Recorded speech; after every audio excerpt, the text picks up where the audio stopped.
Warahmatullahi wabarakatuh. Selamat datang kembali pemirsa di channel yang paling bermanfaat di atas muka bumi ini. Para pemirsa, terkait ada peristiwa di Polsek Astana Anyar, Bandung, ya, ditemukan sebuah motor. Ini menarik ya para pemirsa, nanti kita akan analisa. Tulisannya adalah KUHP sama dengan hukum syirik atau kafir, ya. Yang kemudian ada tulisan lagi, ya, yang mana perangi para penegak hukum setan, Quran surat 9.229,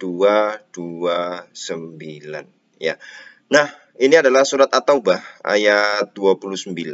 Jadi kalau kita melihat, ini kita bantah, analisa yang kita berikan adalah dalam rangka untuk membantah KUHP itu hukum kafir. Kenapa kemudian dia mengatakan ya bahwa ya itu perangi para penegak hukum setan. Jadi yang menegakkan KUHP dianggap adalah para penegak hukum setan. Berarti KUHP sama dengan hukum setan. Ya, itu tadi sama dengan hukum syirik garis miring kafir. Ya, ada tulisan ISIS ya, di lampu motornya itu ada stikernya. Nah, ini kenapa kok kemudian kalau kita lihat dalam surat At-Taubah ayat 29, A'udzubillahi minasyaitonirrajim, qatilul ladina la yu'minuna billahi wala bil yaumil akhiri, ya, wala yuharrimuna ma harramallahu wa rasuluhu wala yadinuna dinal haqqi minal ladina utul kitaba hatta yu'tul jizyata an yadi wa hum shaghirun, ya. Artinya qatilu, perangilah, ya, orang-orang alladzina la yu'minuna billah, orang-orang yang tidak beriman kepada Allah. Ya. Jadi dengan kalau dia mengambil dalil surat At-Taubah ayat 29 ini, berarti menganggap bahwa orang-orang yang mengikuti KUHP, yang menegakkan KUHP, itu adalah orang-orang yang tidak beriman kepada Allah. Ya. Padahal ayat ini diturunkan kepada siapa? Kepada ahli kitab. Ya, kalau kita lihat tafsirnya, jangan lihat terjemahnya. Kita lihat tafsirnya ya, dalam tafsir Quraisy Shihab, ya. Beliau mengatakan ya bahwa ini dari kalangan ahli kitab yang tidak beriman pada Allah dengan keimanan yang benar. Kalau dalam tafsir Jalalain kita lihat ya, pada awal ayat ini adalah kepada orang-orang Yahudi dan orang-orang Nasrani. Karena di akhir ayat ada sampai mereka membayar jizyah. Jizyah itu semacam pajak ya, itu. Nah, kenapa kok kemudian orang-orang yang melaksanakan KUHP, karena sekarang kan baru diresmikan KUHP beberapa hari yang lalu ya. Nah, itu kemudian dianggap ya bahwa KUHP adalah hukum syirik atau hukum kafir ya.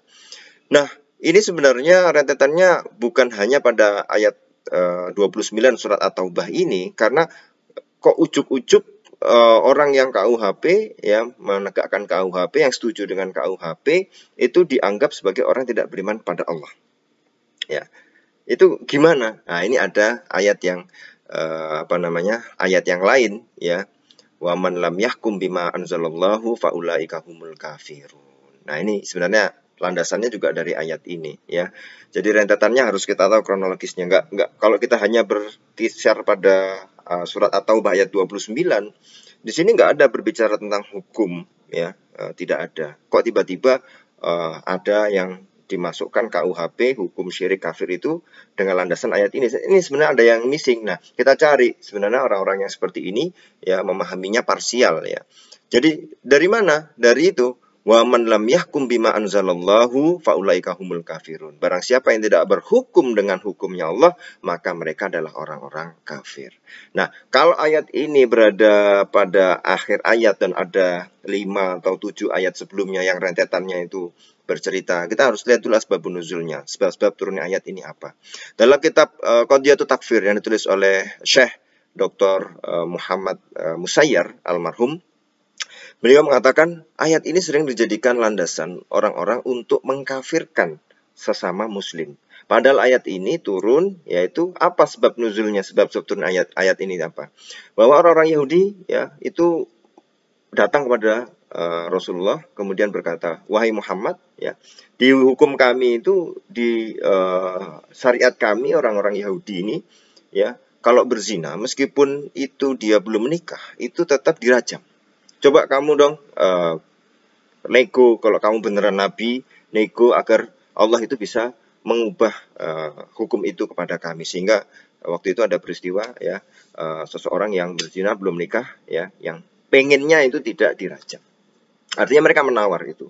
Ya, mereka menawar itu karena rentetan ayat sebelumnya ada berbicara tentang itu. Nah, tetapi mereka tidak mau masuk Islam. Ini kan lucu. Jadi mereka pengennya hukum syariat mereka diubah ya, dengan dalam tanda kutip mengolok-olok bahwa Muhammad itu ternyata bukan nabi, tidak bisa ya. Mereka pengen nantang tapi seolah-olah merendahkan gitu ya. Nah, terus kemudian mereka nggak mau mengikuti hukum bawaannya Yahudi, tapi juga nggak mau masuk Islam. Pengennya pakai hukum yang Islam, ya, tetapi kemudian tapi tidak mau masuk Islam. Maka turunlah ayat itu, banyak rentetannya, ada sekitar 5 atau 7 ayat. Nah, di akhir ayatnya Allah kemudian berfirman, "Waman lam yahkum." Barang siapa yang tidak berhukum dengan hukumnya Allah, mereka adalah barang siapa yang tidak berhukum dengan apa yang diturunkan oleh Allah, waman lam yahkum bima anzalallah. Ya, barang siapa yang tidak berhukum dengan apa yang diturunkan oleh Allah, maka mereka adalah orang kafir. Itu ditujukan kepada orang non-muslim ya, waktu itu asbab nuzulnya, sebab turunnya ayat adalah apa? Yaitu orang-orang kafir, yaitu orang-orang Yahudi. Nah, ini ayat ini ya tidak cocok untuk digunakan untuk sesama muslim.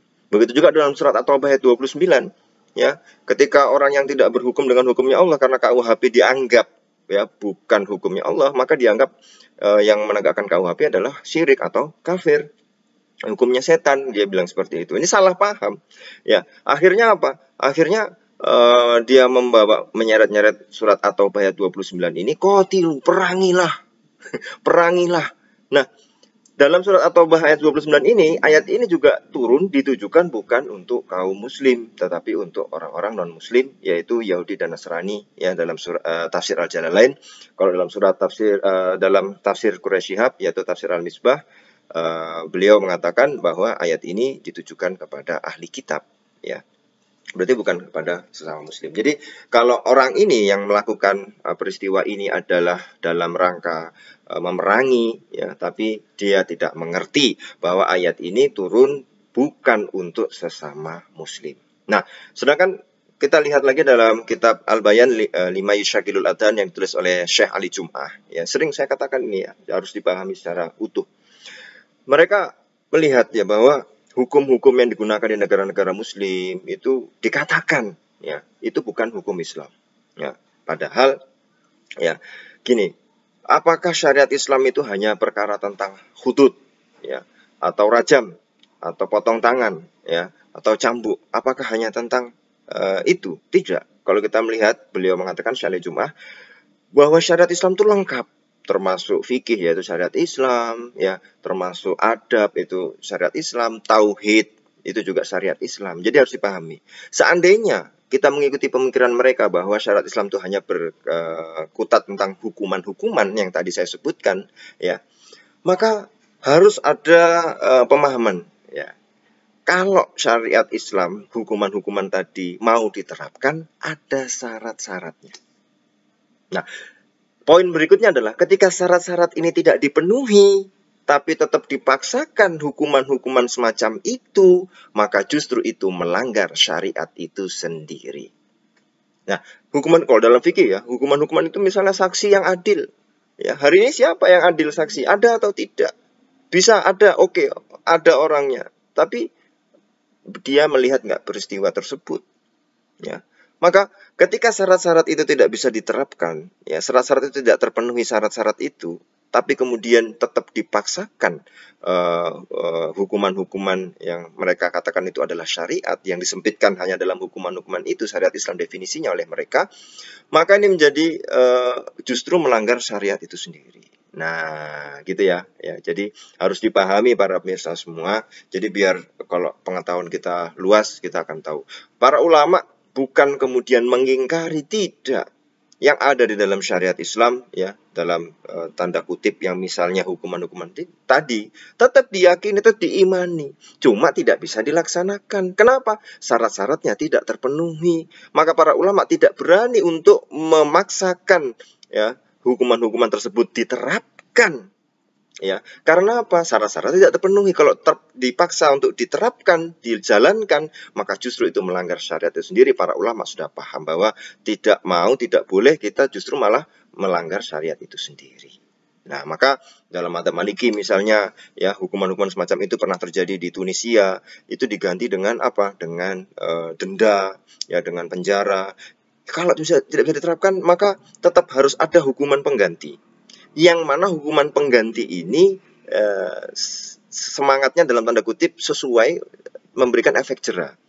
Karena pernah pada suatu zaman, ya, Imam Al-Barzili, ya, mengutip bahwa hukuman-hukuman semacam itu tidak bisa diterapkan, maka diganti dengan hukuman bayar uang, denda, ya, ditentang oleh para ulama. Akhirnya tapi masyarakat kacau. Ya, masyarakat kacau. Akhirnya para ulama setelahnya mutakhirin kemudian merujuk kembali pendapat Imam Al-Barzili, kemudian apa? Menyetujui. Yang kemudian artinya apa? Bahwa kalau itu tidak bisa dilaksanakan, dicari hukuman yang mirip-mirip dengan itu, ya, yang bisa kemudian bukan mengganti, ya, tetap memberikan efek jera, tetap memberikan adanya perlindungan kepada hak-hak masyarakat, sehingga kemudian tidak bisa diterapkan. Akhirnya ya sudah, tidak diterapkan, nggak ada, akhirnya bebas berkeliaran dan segala macam, karena tidak bisa dihukum. Tapi ya itulah menurut Imam Al-Barzili yang kemudian diamini, yang awalnya ditentang kemudian diamini, ya, hukuman-hukuman pengganti dalam tanda kutip, ya, bukan mengganti total, tapi kalau suatu saat syarat-syarat ini terpenuhi, ya kita kembali hukuman-hukuman yang ada di awal itu, potong tangan, rajam, dan itu tetap kita yakini, dan kalau syarat terpenuhi kita laksanakan. Tapi ketika syarat-syarat tidak terpenuhi, maka dicari hukuman lain, ya, yang itu bisa semangat dalam tanda kutip, maksudnya adalah sama untuk kemudian mencegah, memberikan efek jera, dan menjamin hak-hak keamanan di dalam masyarakat. Ini harus dipahami para pemirsa. Panjang, ya, ini sebenarnya panjang, menarik untuk didiskusikan, ya. Cuma sayang teman-teman yang semacam ini, ya, hanya berpikir pada ayatnya seperti ini, kemudian dipakai langsung dilaksanakan. Qatilu, diperangi, perangilah, ayo kita perangi, ya. Enggak semacam ini salah, pemahaman yang salah, maka harus dibenarkan, maka harus betul-betul dilihat secara tuntas, harus dilihat secara lengkap, sehingga kita melaksanakan syariat Islam itu tidak dengan semaunya. Ada syarat-syaratnya, ada cara-caranya. Ya, ini para pemirsa harus diketahui bersama. Makanya kalau punya kedalaman ilmu, punya ilmu yang luas, itu tidak akan terburu-buru untuk melakukan kegiatan-kegiatan, aktivitas yang merugikan masyarakat, ya, merugikan aparat penegak hukum, merugikan negara, merugikan sesama muslim, membunuh sesama muslim. Ini sudah di luar ya, bagaimana Islam sesungguhnya. Jadi memahaminya hanya secara parsial, memahami hanya sebagian-sebagian, tapi tidak utuh. Ya, itu ya para pemirsa, ya. Jadi harus dipahami seperti itu. Harus dipahami seperti itu, ya. Ini pernah ada dalam konteks masyarakat. Nah, sedangkan untuk mencapai syarat-syarat itu memang syaratnya agak berat, ya. Misalnya syarat saksi yang adil. Pernah Syekh Ali Jum'ah juga mengatakan, ya, di dalam pembahasan tentang yang tadi, ya, penerapan syariat Islam. Seorang ulama datang ke sebuah kampung, mendata siapa saja orang adil di kampung ini. Dia menemukan ada 5 orang. Beberapa tahun berikutnya, ya, dia datang lagi ke kampung yang sama, siapa orang yang adil di zaman itu, ya, itu berkurang. Awalnya 5, sekarang tinggal 2. Artinya apa? Ada inhitot, ada degradasi, ada penurunan. Orang-orang bisa mencapai syarat adil. Itu dulu, semakin zaman mungkin semakin berkurang. Sehingga syaratnya, ya, misalnya saksi yang adil itu susah untuk dipenuhi. Sehingga ketika syarat-syarat itu tidak terpenuhi, bukan hanya saksi yang adil, kan banyak syarat-syaratnya, ya. Ketat syarat-syaratnya itu. Itu pun, ya, yang lantas kemudian membuat susah untuk diterapkan. Maka para ulama kemudian berijtihad adanya hukuman-hukuman lain yang sejalan dengan itu untuk mencegah, untuk menjamin keamanan masyarakat dan lain sebagainya, ya. Sampai Imam Ghazali itu berkata satu kata-kata yang mungkin menarik untuk kita renungi sama-sama, ya. Gara-gara pengen gini, fadha'a ra'sul mali, ya, khina yutlabu ar-ribhu, ya. Maka orang itu sampai hilang modalnya gara-gara pengen untung, ya. Jadi ini ungkapan yang menarik dalam penerapan syariat Islam. Orang pengen menerapkan syariat Islam, tapi justru malah melanggar syariat itu sendiri, malah justru menghancurkan syariat itu sendiri. Nah, ini kata-kata yang penting yang harus kita renungi bersama para pemirsa juga ya. Artinya apa? Dalam hadis-hadis pun ya Rasulullah itu adri'u al-hududa bisyubhati ya. Cari satu syubhat ya sampai tangkallah hudud itu, hukuman-hukuman semacam itu ya. Itu bisyubhati, dengan satu syubhat. Artinya apa? Kalau ada seperti itu dicari dulu, cari kira-kira syubhatnya apa ini. Kalau masih ada satu syubhat yang itu meragu-ragukan, udah tinggalkan al-hudud ya. Tapi kalau misalnya kita cari nggak ada, syarat-syarat terpenuhi, laksanakan. Nah ini ya, dalam hadisnya pun kalau Rasulullah gitu ya, malah justru menghalang-halangi penerapan syariat misalnya. Bukan. Ya ini memang seperti itu Rasulullah mengajarkan pada kita supaya kita ini tahu ya. Hadis beliau adalah Rasulullah SAW bersabda, adri'u al-hududa bisyubhati. Tangkallah hudud, hukuman-hukuman yang tadi saya sebutkan di depan, ya di awal tadi, dengan syubhat. Tangkallah. Jadi kalau misalnya ada orang yang pengen dihakimi, ya, cari dulu syubhatnya. Cari, ketemu, ya sudah, berarti bebaskan dia. Ya, cari, tangkallah, walaupun dengan satu syubhat itu bisa menggugurkan hudud.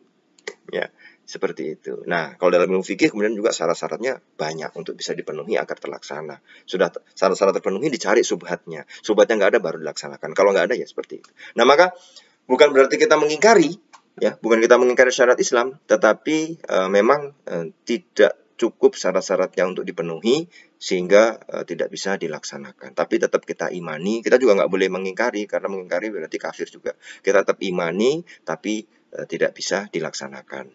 Perbandingannya adalah, kiasnya adalah, analoginya adalah seperti orang yang mohon maaf tidak punya tangan, pengen berwudu. Ya, dipaksakan berwudu, lo nggak ada tangannya kok. Tangannya lo nggak ada, kamu paksa berwudu, terus gimana? Nggak bisa. Ya, nggak bisa.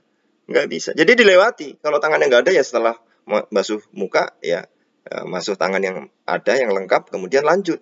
Kita paksa untuk berwudu, lo nggak ada tangannya kok. Paksakan syarat Islam dilaksanakan. Lo ini syaratnya nggak terpenuhi kok.